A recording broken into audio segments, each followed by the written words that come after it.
Good morning and welcome. You're watching the morning news on CNN News 18. I am Aisha Varma. Our top focus remains on the crisis in the island nation of Sri Lanka.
Celebrations have taken over the streets of Sri Lanka, which has been reeling under massive protests for nearly 100 days since a severe economic crisis hit the island nation.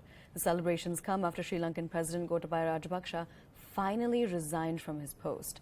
Now, Rajapaksa has been on the run ever since the protests across the island nation intensified, and he resigned after he took a private jet from the Maldives to Singapore. Now, the Speaker of the Sri Lankan Parliament said that the Parliament will resume after 3 days now. Now, on the other hand, the Sri Lanka acting President and Prime Minister, Ranil Wickremesinghe, who had earlier agreed to resign, has said that he will not back down. Celebrations here at the golf face where protests are going on for 97 days. You can see a lot of people now coming here to celebrate the resignation of Gotabaya Rajapaksa.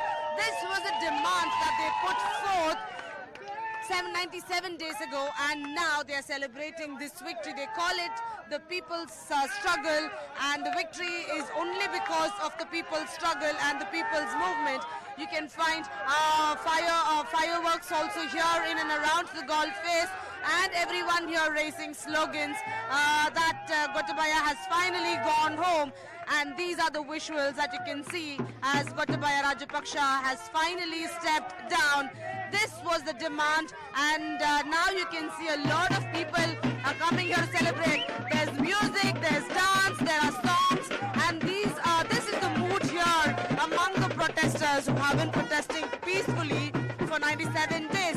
And now they say that they will continue to protest till Prime Minister and now the interim President Ranil Wickremesinghe also steps down. And interestingly, it's not just protesters, but you can find families, children also now joining in these protests. Dance and music now can be heard everywhere at the golf face. People are clearly rejoicing and celebrating the victory, and this was not easy for them. 97 days ago, they never imagined this could happen, but finally it's happened, and those are the celebrations that you can see after Gotabaya Rajapaksa, who reached Singapore earlier this evening, finally has stepped down. CNN News 18's managing editor Zaka Jacobs spoke to protester and activist Nazli Hamim and Dr. Kadir Gamar on the ongoing situation in Sri Lanka. Take a look. Let me start with you, Nazli, because yesterday when the president fled and he appointed Ranil Wickremesinghe as the interim president, there were protests outside the Prime Minister's office. The protesters were saying, we don't see any difference between the Rajapaksas and Ranil. Both of them have to go. But today, things have been quite peaceful. So have you now accepted that Ranil will be interim president for the duration of 1 month till a new leader is elected? Yeah, absolutely not. We are not in the position to accept him. We aren't accepting. From ever since he has been appointed as the Prime Minister of Sri Lanka, we have been telling Gotabaya Rajapaksa and Ranil Wickremesinghe, he does not even have the people's mandate to be in the parliament first place. So he can't be a prime minister first. So if we're going to try to be a president, we won't allow that. But why we gave up the occupancy today, which we occupied yesterday and also on July 9th, to show good faith to the Bar Association of Sri Lanka because they had been asking us to give it back to the forces, and also most of the public actually had concerns over we are occupying public buildings, and so in order to show them positive note and also to be on the good faith side, we actually gave up all the buildings except the presidential secretariat. Well, first of all, the political trajectory in Sri Lanka has been determined by these protests. I think we have to acknowledge that. It's the overwhelming people of this country. By going out on the streets, they have chased away a president, and they have made it very clear to the political class that they have very little confidence in them and that the people are taking control of the future of the country. And from that perspective, if we look at what has been the bane of Sri Lanka's problems over the last 4 decades, it is the executive presidency. So much power concentrated in one individual. Now, shifting focus, the Patna police have busted a semi-plot to create communal tension in Pulwari Sharif. 3 people have been arrested in this case, of which 2 of them have been identified as Jalaluddin and Attahar Parvez. Of the 2 identified, Jalaluddin is a retired cop, while Parvez is reportedly a SIMI operative who has been instrumental in getting bail for other SIMI operatives. Now, CNN News 18 has accessed the details of the SIMI's Patna plot, and it has been found that their apparent motive was to disrupt Prime Minister Narendra Modi's visit to Bihar. Now, CNN News 18 has also learned that training was being given to older members of SIMI from several states like Kerala, West Bengal, Uttar Pradesh and Tamil Nadu to carry out anti-national activities.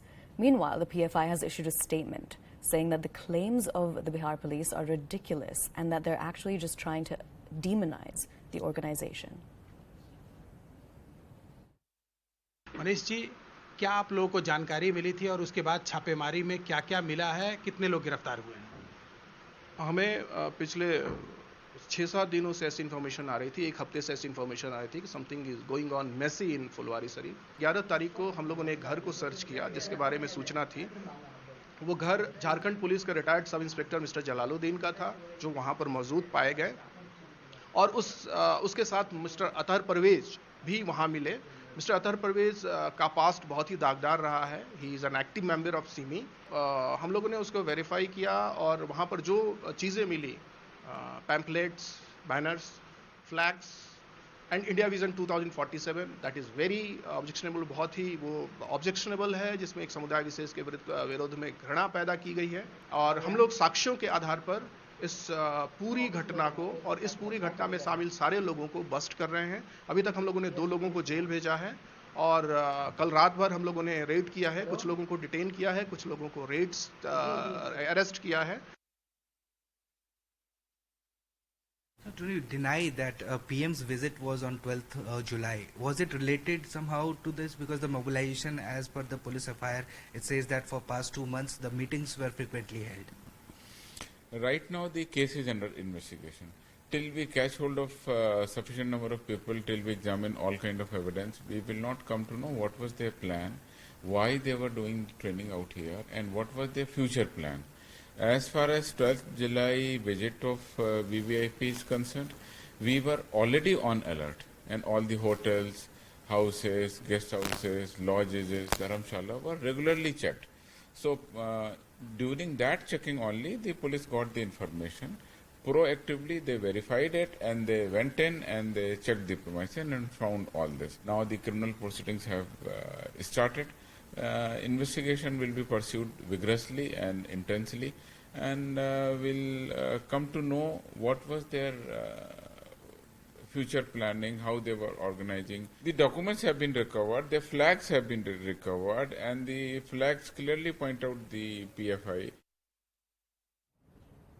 My colleague Anand Narasimhan explains the contents of the document that shows the PFI's plot for making India an Islamic state by 2047. Take a look.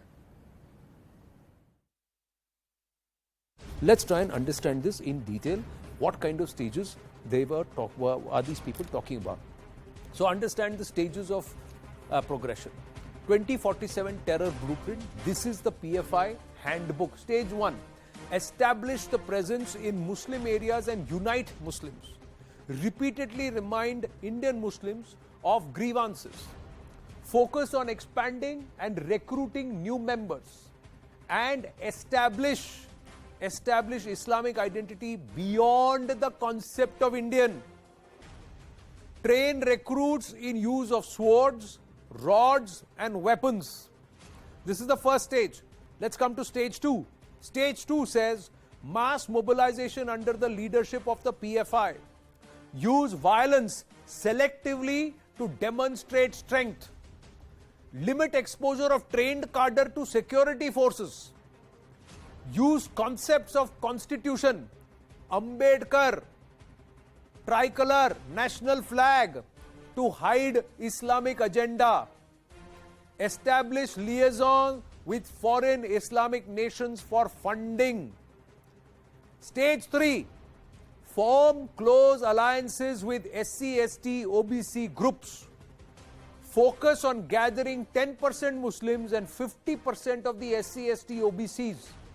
Create a vote bank of Muslims and SC/ST, OBCs for elections.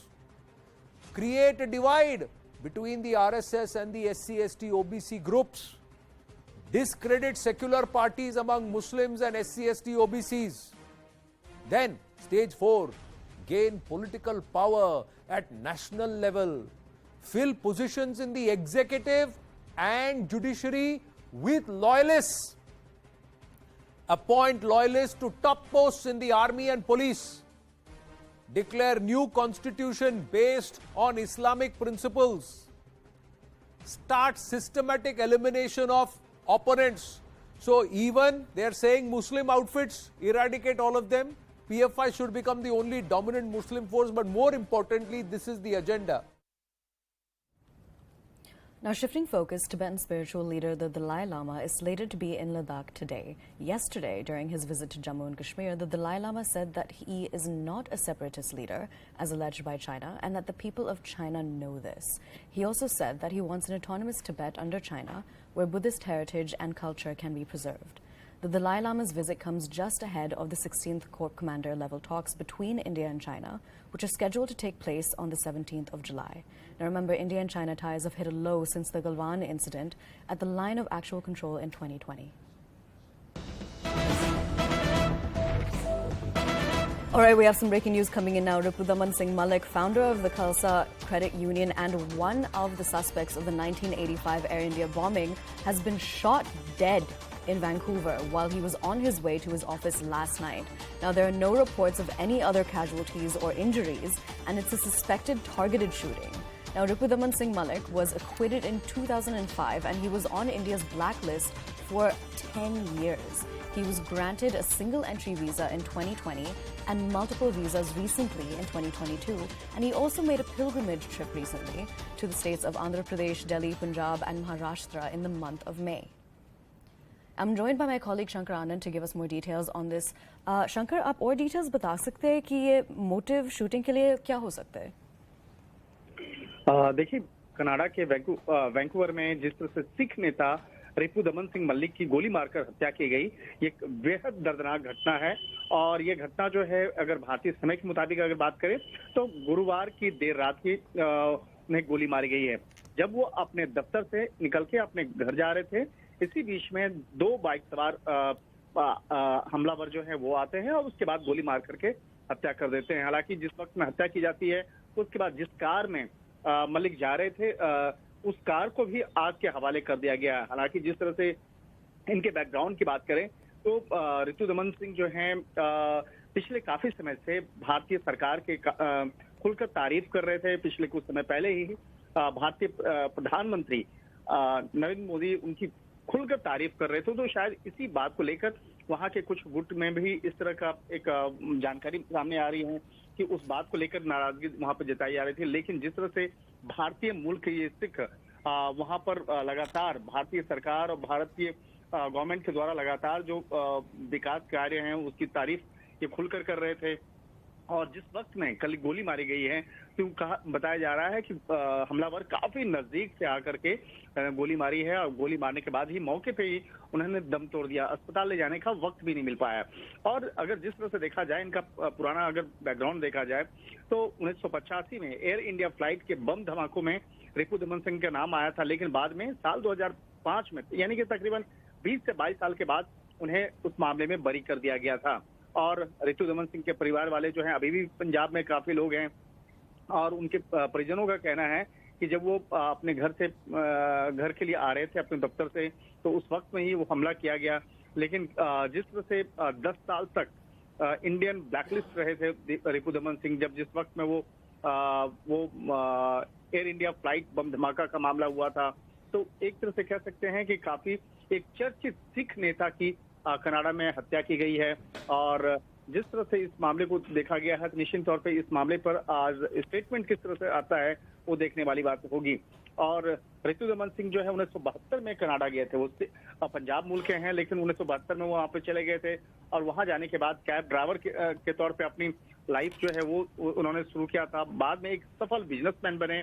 उसके बाद Khalsa credit union के अध्यक्ष भी रहे और उनकी कुल संपत्ति जो है वो अपने मेहनत करके कुल संपत्ति तकरीबन $110 मिलियन से अधिक उन्होंने तैयार किया था। और रिपुदमन सिंह कनाडा में सतनाम एजुकेशन सोसाइटी के अध्यक्ष भी थे। इसके साथ ही खालसा स्कूल भी चलाते थे। इनके स्कूल में कनाडा के पाठ्यक्रम के अलावा पंजाबी भाषा और सिख इतिहास भी पढ़ाया जाता था। और कहा जा सकता है कि वो कनाडा में जरूर रह रहे थे, लेकिन उनके अंदर में भारतीय संस्कृति, भारतीय मूल की तमाम जो बातें हैं वो कूट कूट के भरी हुई थी। शायद इसी का तकाजा है कि उनके स्कूल में भी भारतीय भाषा को काफी तवज्जो दी जाती थी। खास तौर पर जो पंजाबी भाषा जो है उसको वहाँ पे काफी तवज्जो दी जाती थी। और इसी साल में 2 से 3 बार कई बार ऐसे सार्वजनिक स्थानों पर भी जिस तरह से उन्होंने खुल करके भारतीय प्रधानमंत्री नरेंद्र मोदी की तारीफ की, इसके साथ साथ भारत के अंदर में जो विकास के कार्य चल रहे हैं उसकी तारीफ की, तो कहीं कहीं एक तरह से ये भी समझा जा सकता है कि कुछ ऐसे लोग थे जो उनसे नाराज थे और इस वजह से भी हत्या की एक वजह बताई जा सकती है। हालांकि इस मामले पर अभी इन्वेस्टिगेशन बाकी है। और जिस तरह से इनकी रिपुदमन सिंह मल्लिक की गोली मारकर हत्या की गई है, उनके परिजन काफी परेशान से नजर आ रहे हैं और इन मामलों पर वो चाहते हैं कि आगे इन्वेस्टिगेशन हो। जी, और शुक्रिया शंकर आनंद वो डिटेल्स देने के लिए। Now we are heading into a very short break, but continue to stay with us. Thanks for watching.